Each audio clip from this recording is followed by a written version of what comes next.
Bismillahirrahmanirrahim. Assalamualaikum warahmatullahi wabarakatuh.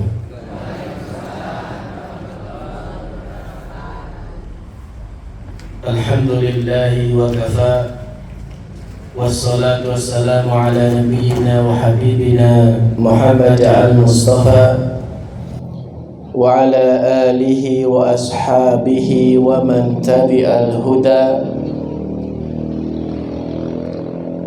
فقال تعالى يا أيها الذين آمنوا اتقوا الله وقولوا قولا سديدا يصلح لكم أعمالكم ويغفر لكم ذنوبكم ومن يطع الله ورسوله فقد فاز فوزا عظيما.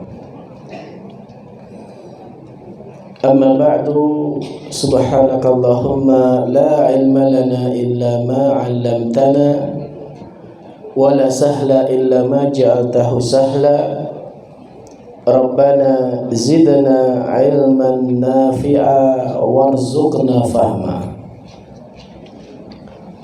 Bapak-bapak dan ibu-ibu serta jamaah sekalian, kaum muslimin wal muslimat rahimakumullah. Semoga Allah limpahkan rahmatnya pada kita semua.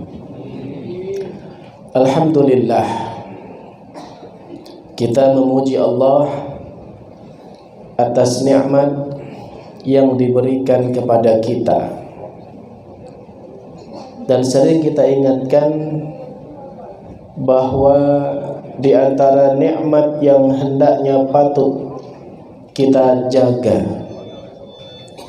kita syukuri adalah nikmat berupa taufik yang Allah berikan pada kita, kemudahan dalam melaksanakan perintah Allah, khususnya semangat untuk selalu mencari ilmu, semangat dalam talabul ilmi, mengkaji ayat-ayat Al-Quran dan hadis-hadis Rasulullah sallallahu alaihi wasallam.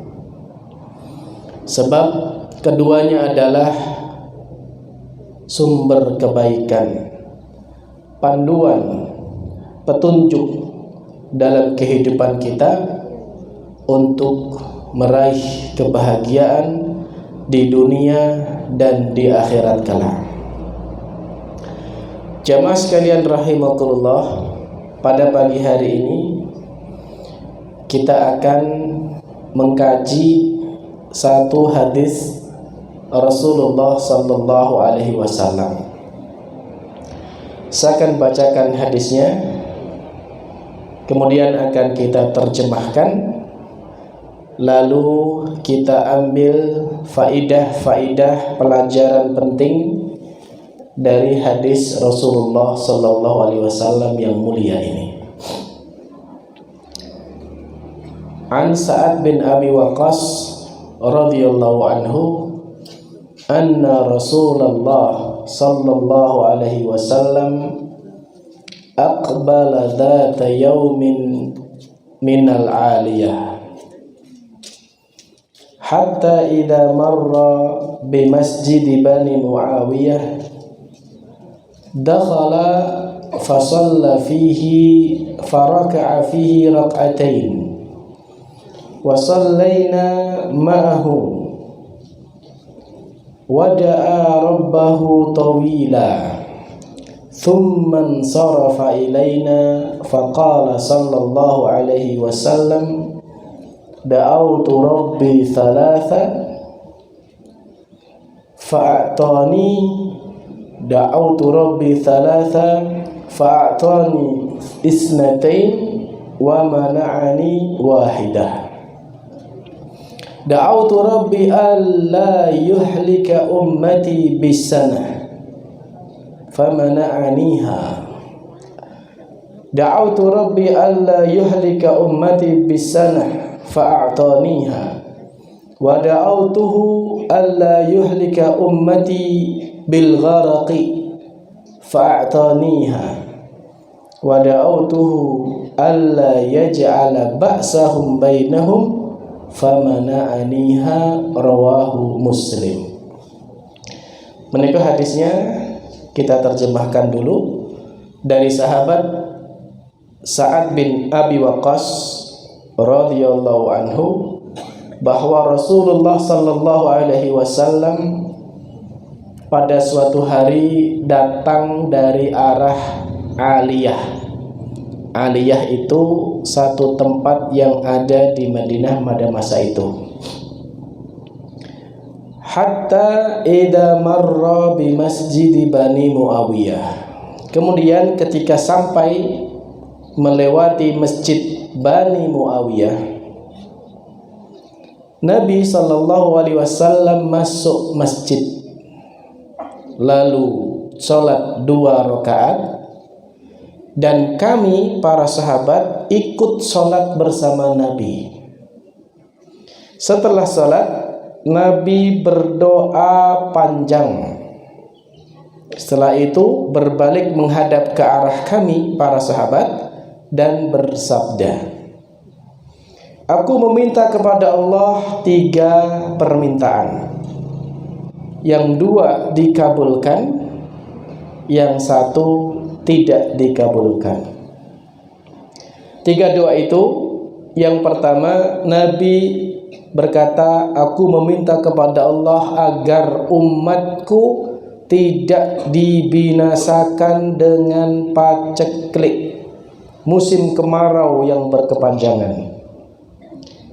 Allah kabulkan. Yang kedua, aku meminta kepada Allah agar umatku tidak dibinasakan dengan banjir atau ditenggelamkan. Allah kabulkan.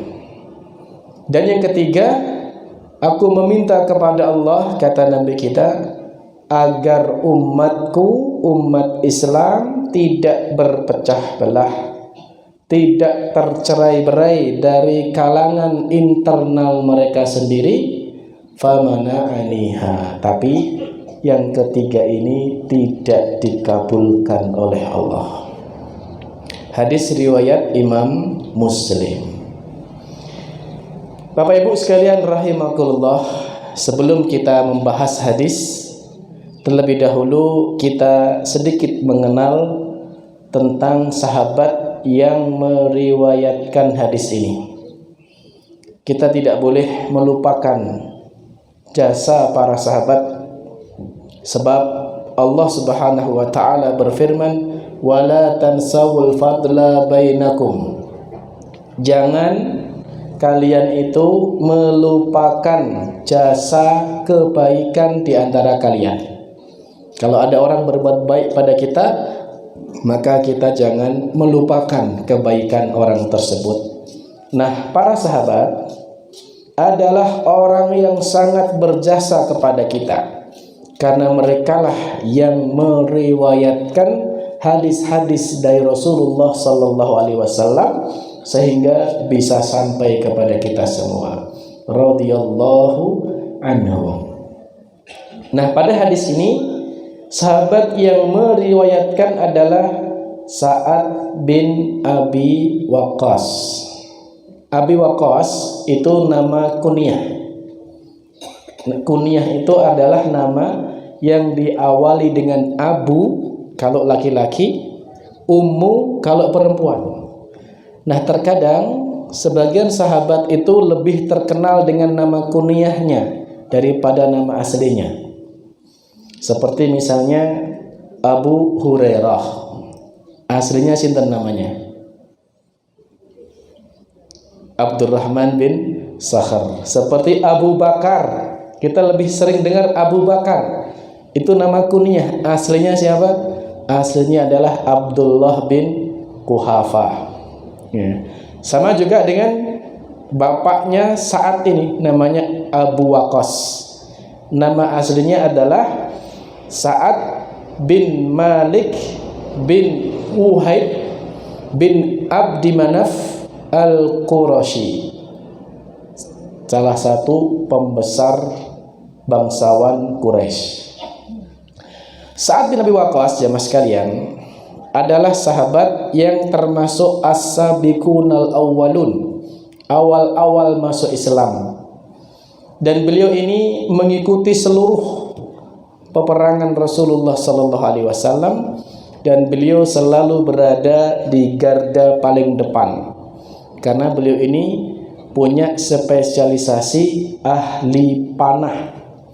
Awwalu man rama fi sabilillah. Beliau bergelar orang yang pertama kali membidikkan anak panah di jalan Allah Subhanahu wa taala.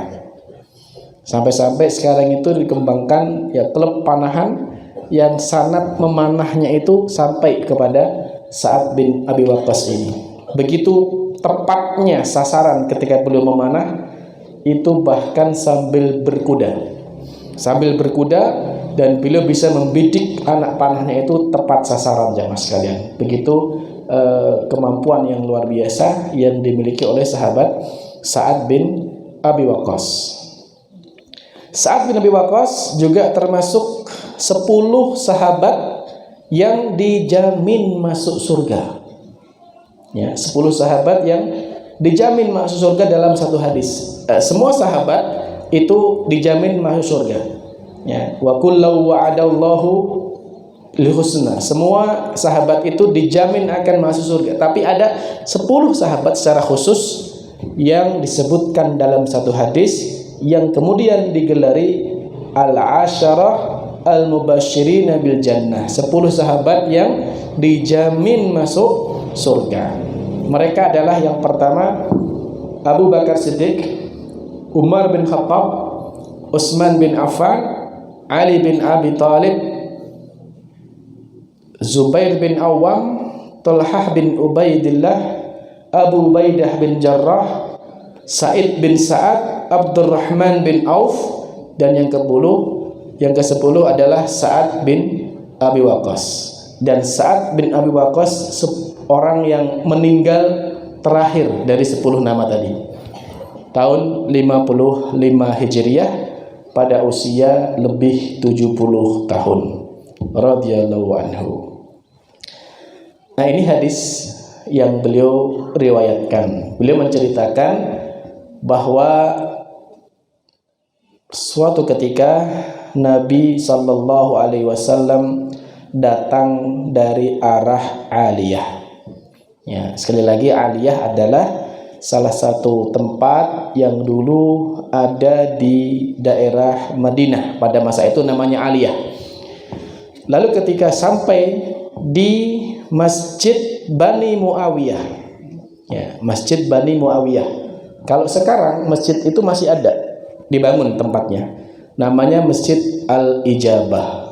Masjid Ijabah. Bagi Bapak Ibu yang pernah umroh atau haji pasti ingat, ya, ketika City Tour Madinah, begitu keluar dari area perhotelan, dari Masjid Nabawi arah utara, terus belok kanan ke arah timur, itu ada masjid di kiri jalan. Nah, itu namanya Masjid Ijabah.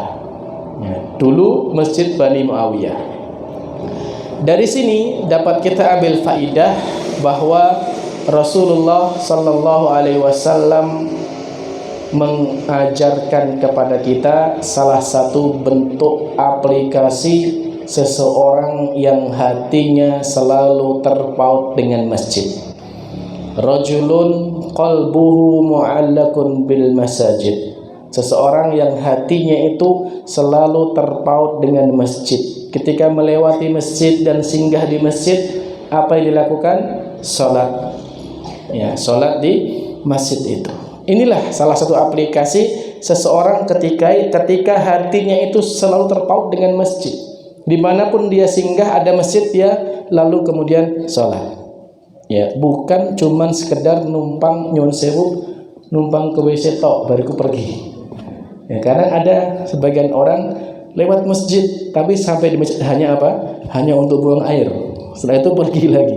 Nah, ini nggak bisa dikatakan sebagai orang yang selalu terpaut hati dengan masjid, enggak. Ya, bukan itu yang dimaksud. Nah, Nabi Shallallahu Alaihi Wasallam ketika masuk di masjid itu, Apa yang beliau lakukan? Dakhala Nabi masjid faraka'a fihi rak'atain. Nabi salat 2 rakaat. Tidak disebutkan salat apa, tapi dapat dipahami dari hadis ini karena waktunya pagi hari, maka kemungkinannya 2. 1, salat tahiyatul masjid, atau yang kedua salat duha. Ya, salat duha. Yang menarik adalah setelahnya. Sa'ad bin Abi Waqqas mengatakan wa shallaina ma'ahu. Kami para sahabat tidak menyia-nyiakan kesempatan itu ketika Nabi salat di masjid Bani Muawiyah, maka kami para sahabat juga ikut salat bersama dengan beliau. Dari sini dalil boleh sholat duha berjamaah. Boleh sholat duha berjamaah dengan catatan sekali-kali. Ya, sekali-kali. Dalilnya mana? Nih, hadis ini. Nabi sholat duha, lalu para sahabat ikut berjamaah dengan beliau. Maka silahkan. Mungkin kita di kantor, di jam sekolah, ya, atau setelah PAP, atau ada kesempatan bisa sholat berjamaah duha sekali-kali, silahkan mencontoh Rasulullah Sallallahu Alaihi Wasallam. Dan Nabi, jamaah sekalian, kadang-kadang beliau itu ketika berkunjung ke beberapa rumah sahabat, misalnya Nabi ke rumah Itban, Nabi juga pernah ke rumah Anas bin Malik. Lalu ketika di dalam rumah, beliau bertanya, di mana musola? Di mana musalla? Maka lalu kemudian Nabi ingin, ya, memberikan barakah, ya, pada rumahnya Anas bin Malik. Beliau pun minta izin untuk sholat di musola rumahnya Anas bin Malik, dan saat itu Anas bin Malik dan keluarganya ikut menjadi makmum bersama Nabi Sallallahu Alaihi Wasallam. Begitulah Rasulullah Sallallahu Alaihi Wasallam. Ya. Kemudian jamaah sekalian, Sa'ad bin Abi Waqqas melanjutkan hadisnya, wada'a rabbahu tawila. Kemudian Nabi Sallallahu Alaihi Wasallam berdoa kepada Allah dengan doa yang panjang. Setelah sholat, Nabi berdoa dengan doa yang panjang. Zahirnya, seketika berdoa ini Nabi masih menghadap ke kiblat. Ya. Ketika berdoa ini Nabi masih menghadap ke kiblat. Dan dari sini juga dapat kita ambil pelajaran boleh berdoa setelah sholat sunnah. Boleh berdoa setelah sholat sunnah. Karena Nabi dalam hadis ini setelah sholat sunnah beliau berdoa dengan doa yang panjang. Yang menjadi khilaf itu adalah berdoa setelah sholat wajib. Itu khilaf. Ulama khilaf. Apakah boleh atau tidak boleh? Tapi kalau sholat sunnah boleh. Karena Nabi secara jelas pernah berdoa setelah sholat sunnah. Adapun sholat wajib, karena tidak disebutkan ada riwayatnya, yang ada hanya zikir. Hanya zikir. Istighfar, baca tasbih 33 kali, tahmid 33 kali, takbir 33 kali, kan begitu. Tapi nggak disebutkan riwayat Nabi kemudian secara khusus berdoa setelah sholat wajib. Maka ada dua pendapat dari kalangan ulama. Sebagian mengatakan boleh, silahkan, sesuai dengan dalil umum bahwa berdoa itu ya kapan saja. Ud'uuni astajib lakum. Ad-du'a'u huwal ibadah. Sebagian mengatakan kalau sholat wajib yang dianjurkan adalah berzikir saja. Ini sebagian pendapat seperti itu. Kemudian jamaah sekalian, Sa'ad bin Abi Waqqas menceritakan thumman sarafa ilaina. Setelah berdoa, Nabi membalikkan badan menghadap ke arah para sahabat. Para sahabat itu mereka dengan sabar menunggu Rasulullah Sallallahu Alaihi Wasallam untuk apa? untuk mendengarkan nasihat-nasihat beliau, untuk mendengarkan wajangan-wajangan beliau, untuk mendengarkan petuah-petuah beliau, hadis-hadis beliau sallallahu alaihi wasallam. Maka kemudian Nabi bersabda, da'autu rabbi thalatha. Tadi aku berdoa kepada Allah meminta 3 hal, kata Nabi kita. Fa'atani isnatain. Dikabulkan 2. Wa mana'ani wahidah. Dan tidak dikabulkan 1. Nabi berdoa 3 hal, yang 2 dikabulkan, yang 1 tidak dikabulkan. Dari sini pelajarannya adalah ini adalah tanda kenabian. Tanda kenabian bahwa Nabi tahu mana doa yang Allah kabulkan dan mana doa yang tidak Allah kabulkan. Sebab apa? Sebab Nabi mendapatkan wahyu. Berbeda dengan kita. Kita ini nggak akan tahu doa kita dikabulkan atau tidak, kecuali kalau sudah terjadi. Misal kita berdoa, ya Allah minta ini minta itu, lalu terjadi, baru tahu ini doa dikabulkan oleh Allah. Tapi Nabi, karena beliau mendapatkan wahyu, terkadang beliau bisa mengetahui mana doa yang dikabulkan dan mana doa yang tidak dikabulkan. Beliau melanjutkan, da'autu Rabbi, aku meminta kepada Allah, alla yuhlika ummati bisanah, agar Allah tidak menghancurkan umatku dengan musim panas berkepanjangan, kemarau yang terik terus-terusan, paceklik. Ini doa Nabi yang pertama, agar umat beliau tidak dihancurkan oleh Allah, tidak dibinasakan dengan musim panas yang berkepanjangan. Dari sini dapat kita ambil pelajaran betapa Nabi itu sangat menyayangi umatnya. Sampai-sampai Nabi tidak ingin umatnya itu mendapatkan keburukan. Maka Nabi berdoa kepada Allah. Dan yang namanya umat Nabi Muhammad itu ada 2. Umat Nabi Muhammad ada 2. Satu disebut dengan umat dakwah. Umat dakwah adalah orang yang hidup sejak zaman Nabi sampai nanti akhir zaman. Itu umat dakwah namanya. Mau beriman, mau musyrik, mau kafir, mau maksiat. Tapi kalau hidup antara zaman Nabi sampai hari kiamat, itu disebut dengan umat dakwah. Yang kedua, umat ijabah. Umat ijabah artinya umat dakwah yang menerima dakwahnya Nabi, yaitu umat Islam, kaum muslimin. Nah, Nabi ketika berdoa kepada Allah bukan hanya untuk kaum muslimin, bukan hanya untuk umat ijabah, tetapi untuk umat dakwah semuanya. Sekali lagi, ini menunjukkan kasih sayang Rasulullah sallallahu alaihi wasallam, dan seperti itulah seharusnya seorang pemimpin. Sing jenenge pemimpin itu ketika berdoa kepada Allah bukan hanya untuk dirinya, bukan hanya untuk keluarganya, tapi untuk semua orang yang berada di bawah tanggung jawabnya.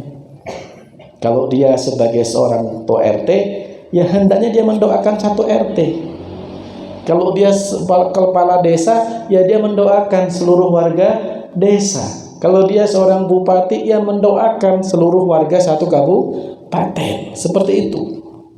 Nabi mendoakan seluruh umatnya, mau Islam ataupun tidak Islam, tetap didoakan oleh Nabi Sallallahu Alaihi Wasallam. Jadi Bapak Ibu, ketika Nabi berdoa dan ini sudah dikabulkan oleh Allah, maka tidak akan terjadi bencana paceklik kemarau berkepanjangan dalam waktu yang bersamaan secara global. Jadi nggak mungkin sak donya iki panas terus setahun, itu nggak mungkin terjadi, karena sudah didoakan Nabi dan dikabulkan Allah. Tapi kalau sebagian mungkin, kalau hanya sebagian mungkin di negara Ethiopia panas paceklik, mungkin terjadi di sana. Tapi nggak mungkin semua negara satu dunia kok kabeh paceklik, nggak akan terjadi. Ya, kalaupun di Indonesia ya begitu, mungkin sebagian daerah kena, iya, mungkin Tepus atau mungkin daerah lain, yang lain enggak seperti itu. Jadi enggak mungkin akan mendapatkan bencana bareng secara global. Paham ini? Yang kedua, ini tidak seperti dengan umat terdahulu. Nek umat terdahulu karena pembangkangan mereka kepada Allah sampai ada yang dibinasakan dengan paceklik itu. Dulu pernah terjadi paceklik berkepanjangan, musim kemarau berkepanjangan, bahkan sampai 7 tahun tidak hujan. Kelingan umatnya siapa? Umat Nabi siapa? Nabi Yusuf alaihissalam. Ya, Nabi Yusuf alaihissalam itu umatnya sampai berapa tahun dulu? 7 tahun ya. 7 tahun itu subur. Setelah itu 7 tahun kemarau, gak hujan sama sekali, kering. Dan saat itu yang berhasil bertahan mendapatkan makanan adalah yang dikelola oleh Nabi Yusuf. Sebab Nabi Yusuf saat itu menjadi menteri untuk mengatur itu, ya. Lalu beliau membuat lumbung yang besar dan menyimpan 7 tahun panen gandumnya itu untuk persiapan 7 tahun berikutnya ketika musim panas yang berkepanjangan itu. Orang-orang yang tidak mengikuti arahan dan instruksi Nabi Yusuf nggak bisa bertahan. Gandum-gandumnya rusak. Hanya beberapa bulan sudah rusak. Ternyata rahasianya Nabi Yusuf ketika membuat lumbung itu disimpan bersama dengan tangkainya. Ya, dengan tangganya itu bisa membuat awet, ternyata jamaah sekalian, luar biasa. Tersingatan betul singatan itu. Ya, jadi nyimpan padi dengan damennya gitu. Itu lebih awet nek nyimpan. Pelajaran dari Nabi Yusuf. Yang kedua, Nabi berdoa, wa da'autuhu alla yuhlika ummati bil gharq, dan aku minta kepada Allah agar umatku tidak dibinasakan dengan banjir atau ditenggelamkan air bah. Dan ini juga nggak akan terjadi. Satu dunia secara global nggak mungkin akan ditenggelamkan lagi sampai hari kiamat. Ini berbeda dengan kaum terdahulu. Karena pembangkangan mereka kepada Allah, kesyirikan mereka kepada Allah, ada umat yang ditenggelamkan oleh Allah. Nabi Sinta? Nabi Nuh alaihissalam, yang selamat hanya beberapa orang yang ikut kepada dibahtaranya Nabi Nuh, yang beriman pada Nabi Nuh. Bahkan hewan-hewan juga yang masuk ke dalam perahunya Nabi Nuh selamat, yang lainnya tenggelam oleh air bah. Ada juga umat lain yang juga ditenggelamkan oleh Allah Subhanahu wa taala, tapi enggak sebanyak yang Nabi Nuh. Nabi siapa? Umat Nabi siapa? Bapak-bapak? Nabi Musa. Siapa yang ditenggelamkan? Fir'aun. Ya, Fir'aun dan bala tentaranya yang tidak beriman kepada Nabi Musa juga ditenggelamkan oleh Allah di Laut Merah. Ya. Dan ini sekali lagi nggak akan terjadi lagi secara global banjir itu. Jadi meskipun tadi gerimis ya di sini, insya Allah nggak akan banjir di sini. Ya. Nggak akan banjir karena nggak mungkin banjir satu Indonesia, enggak. Kalau sebagian mungkin, tapi kalau bareng-bareng banjir kabeh itu tidak mungkin. Yang ketiga, Nabi berdoa, wa sa'altuhu alla yaj'ala ba'sahum bainahum famana'aniha. Yang ketiga ini padahal kita berharap terjadi, tetapi malah tidak dikabulkan Allah. Dan inilah takdir Allah, ketetapan Allah Subhanahu wa ta'ala.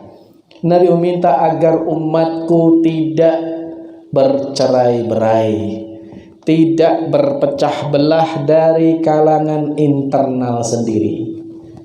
Tapi Allah gak kabulkan.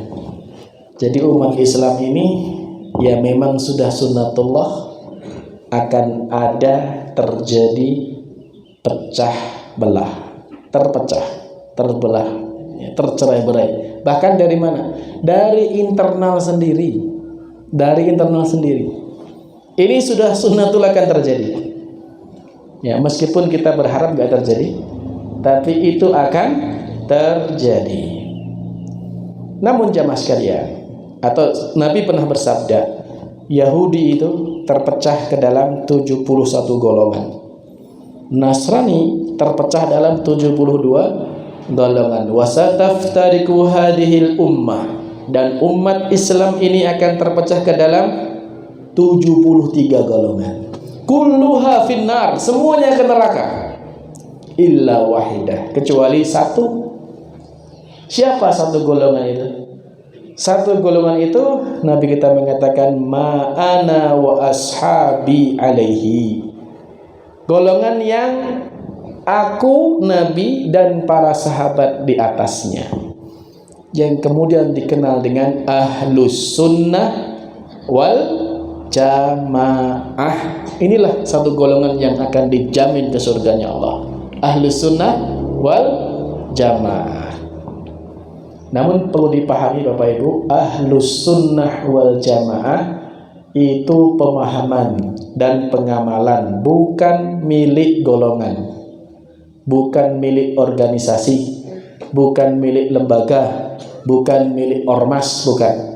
Tapi ahlus sunnah wal jamaah adalah pemahaman dan pengamalan. Ahlu sunnah wal jamaah, 3 kata. Ahlu itu dari kata ahli sunnah. Ahli artinya spesialis, orang yang mengamalkan. Ahli sunnah berarti orang yang mengamalkan sunnah Nabi.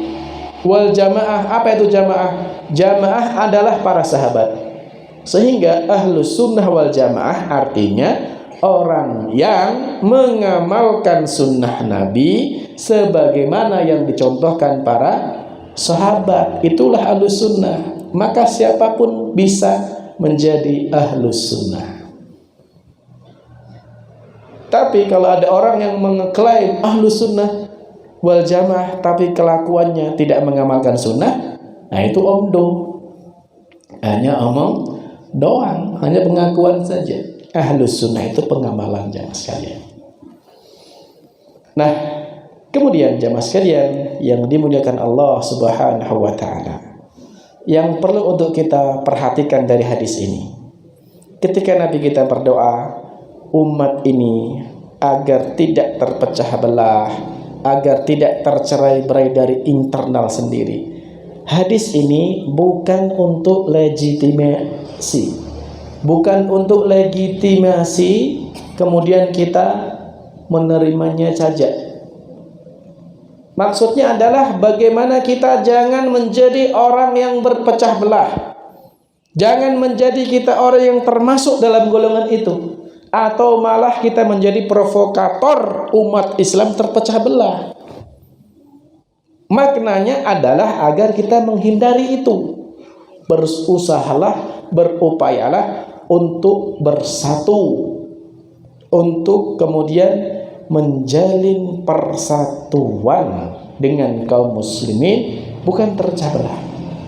Maka hal-hal yang dapat mengundang perpecahan hindari, dan perkara-perkara yang dapat menyatukan umat upayakan. Ya, ini yang perlu kita lakukan. Hal-hal yang bisa mendatangkan perpecahan, jauhi. Allah berfirman, wa'tasimu bihablillahi jami'a wa la tafarraqu. Berpegang teguhlah dengan tali agama Allah semuanya, wa la tafarraqu, dan jangan kalian berpecah belah. Ya. Hal-hal yang dapat mengundang pecah belah, hal-hal yang dapat mengundang permusuhan. Contoh misalnya mencaci, mencela, menuduh, berdebat dengan tujuan untuk menjatuhkan lawannya. Kalau berdebat untuk diskusi mencari kebenaran ya nggak apa-apa. Tapi kalau berdebat tujuannya untuk menjatuhkan lawan debatnya, ini bisa mengundang perpecahan, jamaah sekalian. Hindari. Sebaliknya, hal-hal yang bisa mendatangkan persatuan, hal-hal yang bisa mendatangkan ukhuwah Islamiyah, upayakan. Ya, seperti mengucap salam, menampakkan wajah yang berseri, salaman, ya, saling berkunjung, saling memberikan hadiah, saling berziarah. Kalau ada yang meninggal takziah, ada yang mengundang hajatan didatangi, dan seterusnya dan seterusnya. Ini hal-hal yang dapat mengundang persatuan, maka upayakan. Ya. Jadi ukhuwah Islamiyah itu sesuatu yang harus kita upayakan dan hendaknya kita menjaganya dengan baik. Seringkas jamaah sekalian, ukhuwah Islamiyah itu ada 3 tingkatan. 3 tingkatan ukhuwah Islamiyah. Yang paling rendah, tingkatan yang paling rendah agar kita bisa menjalin ukhuwah Islamiyah. Ya, ukhuwah Islamiyah itu persaudaraan Islam. Ya. Yang paling rendah adalah berlapang dada terhadap saudara kita. Berlapang dada terhadap saudara kita. Di antara cirinya adalah memaafkan kesalahan saudara kita, apalagi yang tidak disengaja. Koncone salah, apa meneh ora sengaja, ya dimaafkan. Ya, ini cirinya. Bagaimana kita tidak memiliki hasad, tidak ada dendam. Nah, ini golongan tingkatan yang paling rendah. Ya. Sebagaimana yang diabadikan dalam Al-Quran surat Al-Hasyr, wala taj'al fi qulubina ghillan lil ladzina amanu. Ya Allah, jangan jadikan hati kami ini penuh kedengkian kepada saudara kami orang-orang yang beriman. Ya. Abu Damdam, seorang sahabat, ya, itu keumuliaannya itu dia sebelum tidur selalu memaafkan siapa saja yang berbuat salah pada beliau.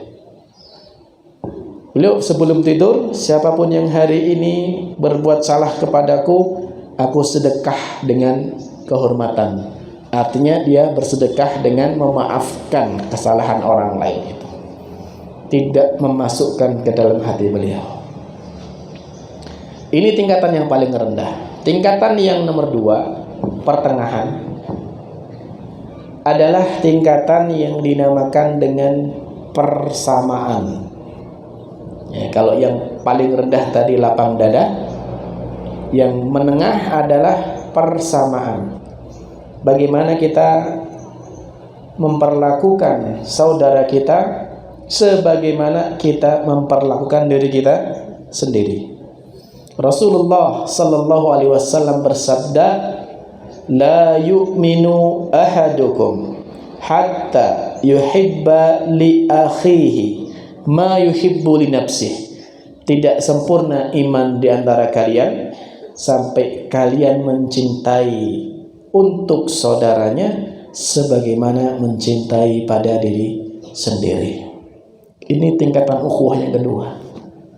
Di antara ciri jamaah sekalian, cirinya adalah kita selalu menginginkan kebaikan untuk saudara kita, sebagaimana kita juga ingin mendapatkan kebaikan itu. Gitu. memperlakukan saudara kita dengan baik sebagaimana kita memperlakukan hal itu untuk diri kita sendiri. Itu maknanya. Ya. Maka untuk yang kedua ini, di antara ciri-cirinya adalah yang pertama, mudah membantu ketika diminta. Mudah membantu saudaranya ketika diminta. Masih koma itu. Dengan wajah berseri.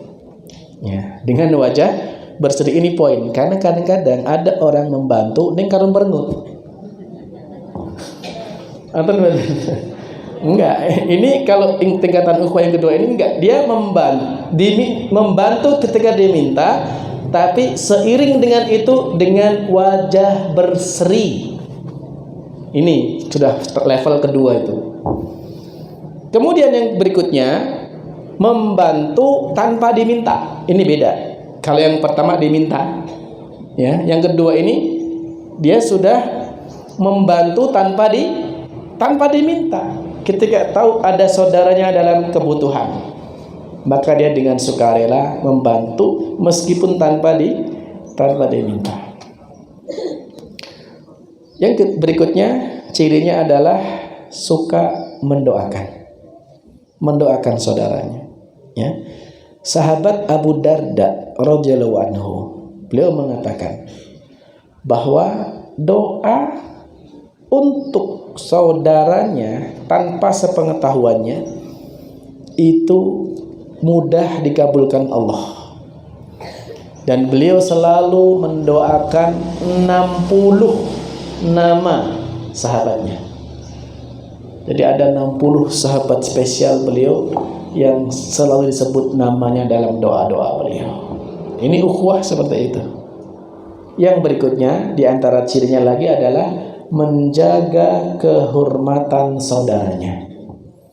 Ketika ada saudaranya dihina, saudaranya difitnah, padahal dia tahu nggak seperti itu, maka dia akan menjaga kehormatan saudaranya itu, meluruskan informasi yang salah, meluruskan tuduhan yang tidak benar. Dia jaga kehormatan saudaranya. Nah, yang paling tinggi jamaah sekalian, tingkatan ukhuwah yang ketiga, yang paling tinggi adalah yang dinamakan dengan al-ithar. Al-ithar. Ithar itu mendahulukan saudara kita dibandingkan diri kita sendiri. Mendahulukan saudara kita walaupun kita butuh. Ini namanya ithar. Sudah sampai pada level itu. Ada sebuah kisah yang menakjubkan jamaah sekalian. Suatu ketika datang tamu pada Rasulullah sallallahu alaihi wasallam di malam hari. Tamu ini mengatakan lapar. Tamu ini Nabi lapar. Maka Nabi kemudian mendatangi istri-istri beliau, siapa di antara kalian yang punya makanan untuk tamuku? Ternyata delalah doran duwe makanan. Lalu kemudian Nabi menyampaikan kepada para sahabat, siapa yang malam ini bersedia menjamu tamuku? Maka salah seorang sahabat dari Ansor bernama Abu Talhah menyanggupi, ya Rasulullah, saya. Maka dibawa pulanglah tamu itu, dan Abu Talhah menyampaikan kepada istrinya, adakah makanan di rumah? Jadi bojone, hanya tersisa untuk makan malam anak-anak kita. Apa kata Abu Talhah? Wis, anak-anak turokno. Saya penting turu, karepmu kepiye carane? Lalu hidangkan makanan itu buat tamu kita, nanti aku akan pura-pura ikut makan. Akhirnya dituruk ke anak-anaknya, makanan dihidangkan pada tamunya. Ke Abu Talhah etok-etok mateni lampu nih. Lampunya disebul mati gitu. Jadi makan dalam gelap. Ya Abu Talhah ya pura-pura ikut ngambil makanan. Kita ngecap mulutnya gitu. Pura-pura nampak ikut makan, padahal nggak makan. Sampai tamunya kenyang.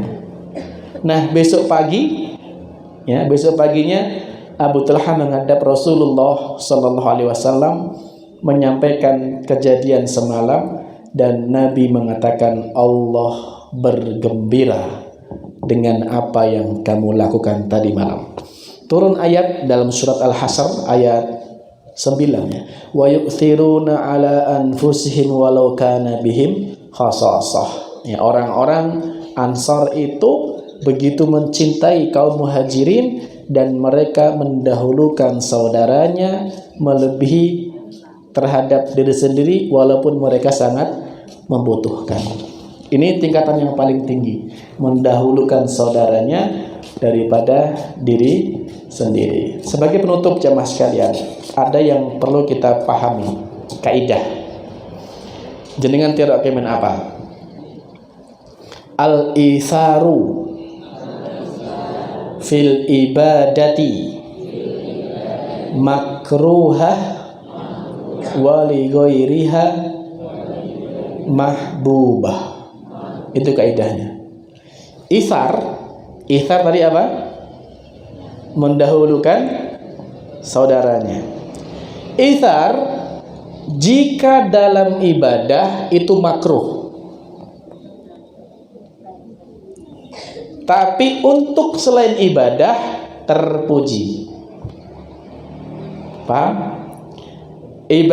Isar mendahulukan orang lain jika dalam ibadah apa?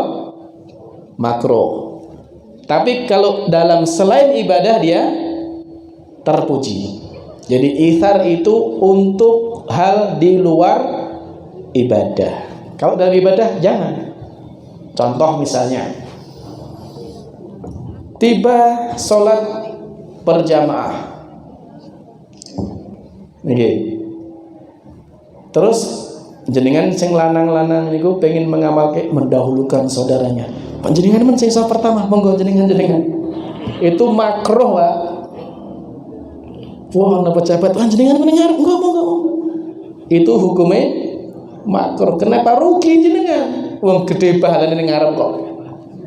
Paham betul? Sing gede pahalanya kan yang di depan, saf pertama. Kenapa jenengan sudah di situ malah mendahulukan orang lain yang dapat? Rugi. Jadi dalam ibadah jangan isar. Isar itu untuk selain ibadah. Contohnya jenengan di dalam bis, jenengan lungguh kok ono wong tua ngadeg, "Mbah, monggo jenengan lungguh aku sing ngadeg." Itu terpuji. Jenenge isar ngoten niku. Paham nggih? Jenengan pas antri apa saja. Sing nom-nom antri kok ning burine ana ibu-ibu hamil membawa anak kecil ikut antri, jenengan dahulukan, monggo jenengan riyin. Itu namanya isar. Paham?